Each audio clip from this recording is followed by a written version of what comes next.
Hey there, my friends. Today I want to talk to you about something that's foundational to our faith, but often misunderstood, the fear of the Lord. Now, when I say fear, I don't mean being scared or terrified. No, this fear is something much deeper, much richer. It's about reverence and awe. It's about placing God in the highest place in our hearts and recognizing his infinite wisdom and power.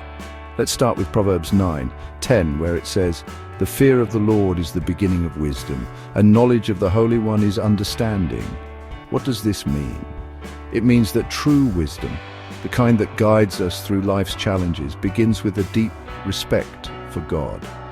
It's about acknowledging that he knows far more than we ever could and trusting in his guidance.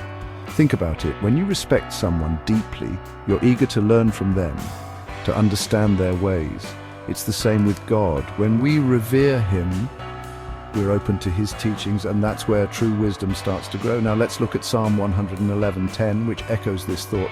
"The fear of the Lord is the beginning of wisdom. All who follow his precepts have good understanding." This verse reminds us that wisdom isn't a one-time event, it's a journey that involves following God's commands and letting his word light our path. And let me share one more verse with you, Ecclesiastes 12:13. "Fear God and keep his commandments, for this is the duty of all mankind." Here we see that fearing God is about living a life that honors him. It's about aligning our actions with his will and letting his righteousness guide us. So how do we cultivate this fear of the Lord? It starts with prayer, asking God to reveal himself to us and to fill our hearts with reverence for him.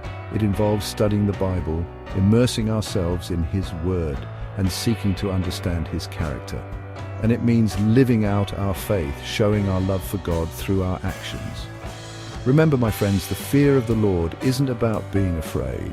It's about standing in awe of the Almighty, recognizing his greatness, and letting that awe transform our lives.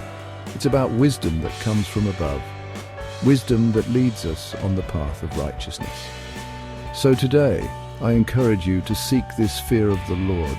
Let it be the foundation of your wisdom and the light that guides your path. May your hearts be filled with reverence and awe for the one who is worthy of all our praise. Thank you for joining me today. May God bless you and guide you in his infinite wisdom. Amen.